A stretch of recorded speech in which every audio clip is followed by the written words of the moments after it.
नमस्कार दोस्तों।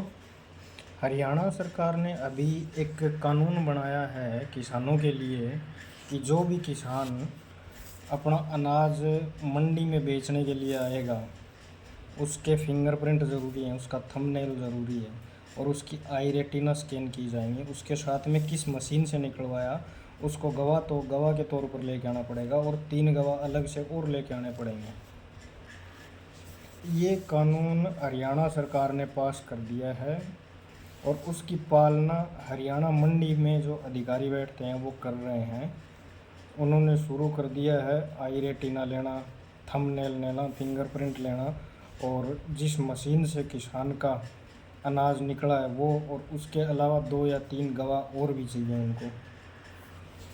और अधिकारी तो ऐसा करेंगे क्योंकि वो तो शासन के गुलाम होते हैं, उनके ऑर्डर की पालना वो तो करेंगे। उनमें इतनी कैपेबिलिटी होती नहीं है कि वो अपना खुद डिसीज़न ले सकें। अगर वो डिसीज़न ले भी लें तो उसकी पालना नहीं कर सकते, वो डिसीज़न ले नहीं सकते हैं।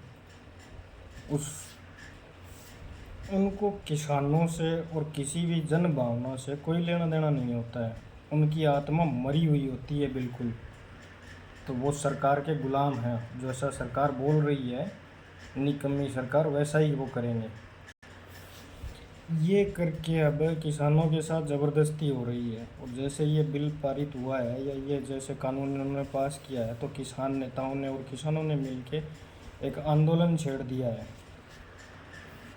किसानों ने और किसान नेताओं ने मिलके इसको सिरे से, इस रूल्स को जो इन्होंने बनाया है इसको सिरे से ही नकारना शुरू कर दिया है और उन्होंने विरोध कर। जैसे ही इसका विरोध हुआ तो इन्होंने इस कानून को बाईपास करके अभी मंडियों में जो बाईपास करके विदाउट स्कैनिंग, रेटिना स्कैनिंग और विदाउट किसी गवाह के इन्होंने लेना शुरू कर दिया है अनाज अभी मंडियों में। उसमें यहाँ तक बोला गया था कि आपके ट्रैक्टर पे भी नंबर हो, आपकी ट्रॉली पे भी नंबर हो, आपकी आरसी हो, आधार कार्ड हो, पैन कार्ड हो, और दिन में ही केवल मंडी में जो है गेट पास कटेगा। और ये किसके कहने पे हो रहा है? कैम ट्रेल के माध्यम से लगातार कृत्रिम बारिश की जा रही है ताकि किसानों को बर्बाद किया जा सके, उनकी फसल बर्बाद की जा सके और आप कम से कम मंडियों में अपना अनाज बेच पाओ। केंद्र सरकार जो राज्यों से खरीद कर रही थी फसल की, उसमें हर एक राज्य की खरीद में कटौती कर दी गई है। जो ट्रेड डील अमेरिका से हुई थी कि अमेरिका के किसानों की जो फसल है वो भारत खरीदेगा, उसका असर साफ साफ दिखना शुरू हो गया है।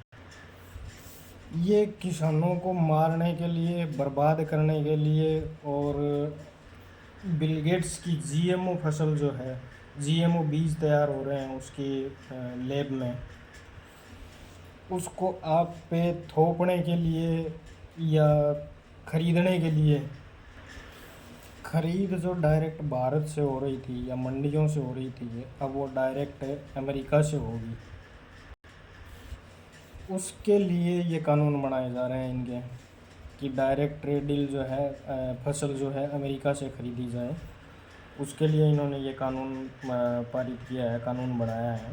लेकिन किसानों की सबसे अच्छी बात यह है उन्होंने आंदोलन करके इसको बाईपास करवा दिया और उन्होंने इसको सिरे से ही नकार। किसानों ने एकजुट होकर इस कानून को बाईपास करवाया और ये होना चाहिए। आपकी एकजुटता ही आपको बचा सकती है, ये बात याद रखो। अगर आप एक होके नहीं लड़ोगे तो सिंगल इंसान को कोई भी दबा लेगा। आपकी एकजुटता ही आपको बचा सकती है, आप पे लगने वाले काले कानूनों को हटा सकती है सरकार। आपकी एकजुटता सरकार को हिला के रख सकती है।